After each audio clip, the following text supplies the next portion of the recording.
धन धन सतगुरु तेरा ही आसरा, हाजर नाजर जिंदा राम तेरा ही आसरा।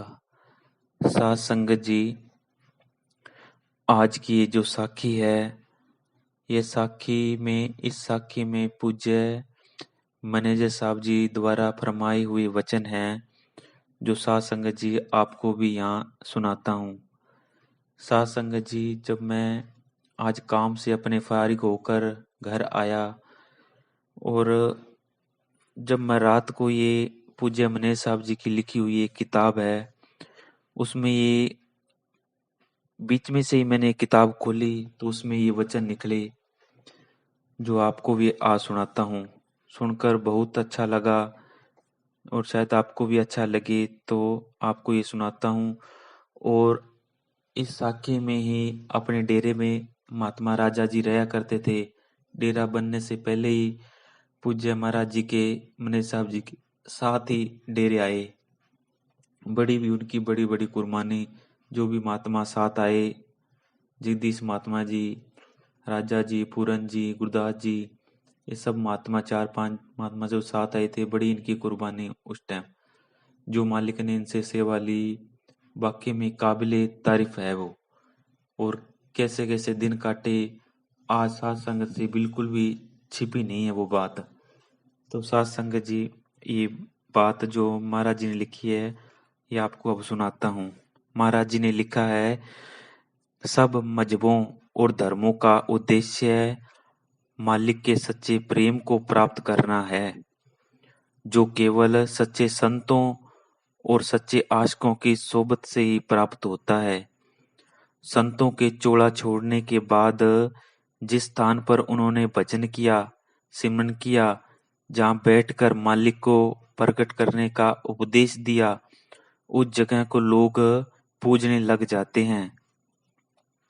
परंतु जिस शक्ति या ताकत ने संतों के अंदर बैठकर उस स्थान को पवित्र और पूजने योग्य बनाया, उसको प्रकट करने का प्रयत्न करना भूल जाते हैं। महाराज जी कहते भी जाने के बाद लोग बाहरमुखी हो जाते हैं और असली परमार्थ का सिलसिला एक कौम या मजहब का रूप धारण कर लेता है। फिर मन और बुद्धि उसको अलग अलग फिरकों में बांट देते हैं। सारे ही फिरके अपने अपने मन और बुद्धि के अधीन सच्चे और ठीक कहलाते हैं। कोई कहता है ये ठीक है, कोई कहता है ये ठीक है। फिर खुद ही नियम बनाते हैं और किसी द्वारा इन नियमों की उल्लंघना करने पर आपस में लड़ना झगड़ना शुरू कर देते हैं। इस तरह संतों की असली शिक्षा, जो सच्चे प्रेम को प्राप्त करने की थी, समाप्त हो जाती है। महाराज जी बहुत बार पूज्य मैनेजर साहब जी और पूज्य वकील साहब जी, महाराज जी फरमाया करते कि देखो भी, संतों के जाने के बाद ऐसे झगड़े पड़ जाया करते हैं और संतों की असली शिक्षा उनकी आगू ही खराब कर देते हैं। तो महाराज जी तो पूज्य वकील साहब जी अक्सर फरमाया करते थे कि भी संत के रहते रहते जिसने फायदा उठा लिया, बाकी बाद में तो बहुत मुश्किल हो जाता है ये भजन सिमरन करना। ये तो मालिक की दया मेरे से कोई कर सके तो कर सके, नहीं तो ये फकीरों के संग में ये बंदगी हो सकती है, नहीं तो बहुत मुश्किल है। महाराज जी अक्सर फरमाया करते थे।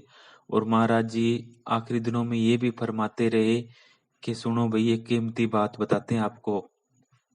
तो साध संगत को फरमाया कि सत्संग करने वाले, लेक्चर देने वाले बहुत फिरते हैं, बड़ी बड़ी सत्संग करने वाले पीएचडी करके बैठे हैं, पर प्रैक्टिकल करने वाला कोई नहीं है। तो आप ये बैठ कर भजन सिमरन कर लो। फिर डॉक्टरों के बारे में उन्होंने बताया कि डॉक्टर ने मना किया हुआ है बैठने का, कि महाराज जी आप इतना मत बैठो, आपकी मौत हो सकती है। तो महाराज जी ने फरमाया कि बेशक हमारी मौत हो जाए, पर हमारी संगत बैठनी चाहिए। इतना महाराज जी को आखिरी दिनों तक हमें सिखाते रहे। बीमारी के दिनों में भी 4-4, 5-5 घंटे की क्लास लगवानी।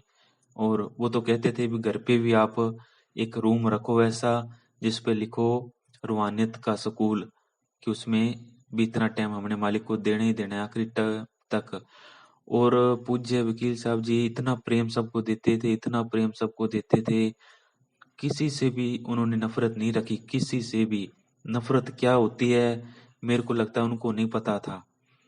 महाराज जी ने, पूज्य मनीष साहब जी ने ऐसा नमूना बनाया, ऐसी शिक्षा उनको दी कि पूज्य वकील साहब जी आखिरी दिनों तक नम्रता रखते रहे। कभी सबको उन्होंने प्रेम ही प्रेम बांटा और सबको प्रेम से रहने की हिदायत दी कि भी सबसे दीनता रखनी है, किसी लड़ाई झगड़ा नहीं, हाथ जोड़ के दुनिया से निकलना है हमें। ये काल और माया का देश है, यहाँ लड़ाई झगड़े चलेंगे पर हमें बच के यहाँ से चलना है। तो महाराज जी ने सबसे बहुत प्रेम करते थे। और बात एक, जब पूज्य मनीष साहब जी के बड़े लड़के ये रघुवीर जी, उनके साहिबजादे जब डेरा छोड़कर गए तो महाराज जी ने उनको जाने के लिए बिल्कुल भी नहीं कहा था। ये ऊपर वाले बहुत एक दूसरे को तंग करते हैं और फिर जो सच्चे फकीर होते हैं उनको किनारा ही ठीक लगता है, भी यहाँ से तो फिर किनारा करना ही ठीक है। महाराज जी रघुवीर जी से तो बहुत प्रेम करते थे, अब आपको क्या बताएं, सासंग जी बहुत प्रेम करते थे। अभी पीछे ही दिनों में उनका एक लिखा हुआ खत, चिट्ठी, जिसमें रघुवीर जी के बारे में लिखा हुआ था कि आप डेरे वापस आ जाओ, आप ऐसे मत करो। उन्होंने एक दो वचन लिखे हुए थे, किसी कारणवश हमें ये बात कहनी पड़ी आपको। वो भी प्रेम की बात थी, कोई ऐसी बात नहीं थी। वो लेटर सबने देखा होगा, चिट्ठियां वो आजकल वायरल हो रही है तो सबके साथ संगत ने देखी होगी, आप पढ़ भी सकते हो महाराज जी ने क्या लिखा है। महाराज जी कहने लगे हम दिल्ली गए तो हमारा वहां भी दिल नहीं लगा, आपकी याद सताती रही, और यहाँ आए तो आपकी कमरे की तरफ देखते रहे। आप कैसे भी करके यहाँ वापस आ जाओ। डीसी महात्मा क्यों कहा भी रघुवीर जी को कहे वापस आ जाए। पर संतों की मौज होती है, फकीरों की, इसमें भी कोई राज ही था। और ये डेरा जब गोरीवाड़ा बना, यहाँ पर भी पूज्य मनीष साहब जी ने कोई टाइम में यहाँ आकर गए थे। तो सेठ प्यारालाल जी की जमीन थी, तो उन्होंने कहा, पूज्य मनीष साहब जी से कहा कि बाबा जी आप यहाँ भी डेरा बनाओ। तो महाराज जी कहने लगे पूज्य मनीष साहब जी कभी कोई देखेंगे चलो। ये धरती की पुकार थी, ये डेरा बनना था और रघुवीर जी को वहां से आना था। और कुछ भी साथ वाले बहुत परेशान करते हैं, तो फकीर तो हमेशा दीनता से गुजारते हैं और उन किनारा ही ठीक रहता है उनसे, तो लड़ने झगड़ने से। तो पूज्य मनीष साहब जी भी जब आए, वो कहते भी इनसे तो फिर किनारा ही ठीक है। तो महाराज जी रातों रात वहां से आए खाली हाथ बिल्कुल। तो महाराज जी तो सबसे ही प्रेम करना सिखाते थे। एक बार की बात है, जब रघुवीर जी वहाँ किकरावाली में किसी के घर शायद रुके हुए थे, तो उस टाइम महात्मा राजेंद्र जी जो अब रावसर गंदेली डेरा में रहते हैं, उनका ही बड़ा प्रेम था उनसे। तो जब भी वो मिलने जाते तो कमेटी वाले या आसपास के जो थे लोग, वो पूज्य वकील साहब जी को शिकायत कर देते थे कि ये तो उनको मिलके आते हैं। तो ये बात शायद पता हो या किसी को ना हो, साध संगत जी बिल्कुल हकीकत है कि महाराज जी खुद कहा करते थे महात्मा राजेंद्र जी को, क्या राजेंद्र तू मिलके आता है, थोड़ा देख के जाया कर, हमें कोई उनसे नफरत नहीं है, हम उनसे बहुत प्यार करते हैं, उनको आने के लिए भी कहा था। तो अगर तू उनसे मिलने जाए तो हमारा प्रेम देना उनको भी, और तू जाए तो थोड़ा देख के जाए करके, बाद में जो लोग जलते हैं वो आकर हमें शिकायत करते हैं। हमारे तो अंदर से एक ही बात है सबकी, पर इनको पता नहीं क्या पड़ी है साथ वालों को। तो महाराज जी तो सबसे ही प्रेम करा करते थे, कभी उन्होंने नफरत नहीं की किसी से। नफरत करनी सीखी नहीं उन्होंने कभी। कभी कुछ बहुत महाराज जी क्या करते थे कि अब जब हम डेरे रहते, बहुत उतार चढ़ाव आए डेरे में रहते हुए, पर महाराज जी ने कभी गिला शिकवा नहीं किया। एक बार बहुत ज्यादा परेशान हो गए तो महाराज जी को कहने लगे, पूज्य मनीष साहब जी को कहने लगे कि बाबा जी मुझे छुट्टी दे दो, मेरे बहुत ओढ़ भी आते हैं, मुझसे गलती हो जाती है पग पग पर, और फिर आप डांटते हो तो मैं अपने घर रह कर भक्ति कर लूंगा। तो पूज्य मनीष साहब जी कहने लगे, बेईमान, पूज्य मस्ताना जी भी हमें डांटा करते थे, और उनका मतलब डांटने का ये नहीं था हकीकत में, वो पकाते थे कि वो कल को कुछ ऐसे कुछ बात हो तो भी सहन भी कर सकता है या नहीं। वो दीनता देखते थे, फिक्र ना कर तो खुश मस्त रहा कर। तो महाराज जी फिर सेवा करते एक बार कोई पुराने साधु बताते हैं कि महाराज जी पूज्य वकील साहब जी जब पूज्य मनीष साहब जी मजलिस के बाद अंदर जाते तो कई साधु उधर वगैरह सो जाते, पर पूज्य वकील साहब जी सोते नहीं थे। रात को लालटन लेके एक दो महात्मा जी को साथ लेकर, पूरज जी और महात्मा साथ लेकर रात को खेतों में जाते, काम करते 5 बजे तक। बहुत मेहनत की है उन्होंने। अब एक एक गिनाए तो फिर पता लगता है, फिर ये चीज मिली उनको। मनीष साहब जी बड़े ही खुश होते उन पर कि भी जब भी कोई बात हो जाती कि भी सतगुरु ने वकील से बहुत काम लेना है, अब तो हम सब कुछ तेरे हवाले करके जाएंगे। एक कोई चौटाले का पता नहीं उधर का कोई मंत्री था, देवीलाल चौधरी पता नहीं उनका क्या नाम था, नाम मेरे को शायद याद नहीं साध संगत जी। उनको फरमाया था कि आप इनको जानते हो, वकील साहब जी को तरफ इशारा करके कहने लगे कि नहीं मैं तो नहीं जानता।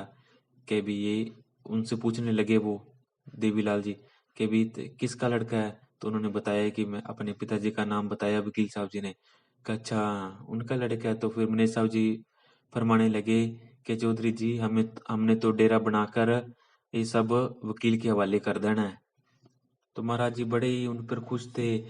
और पूज्य मनीष साहब जी के जाने के बाद पूज्य वकील साहब जी ने साध संगत को इतना प्रेम दिया, इतना प्रेम दिया कि हमें वकील मनीष साहब जी की भी जाने का दुख बहुत कम हुआ। उनके जाने के बाद उन्होंने साध संगत को संभाला।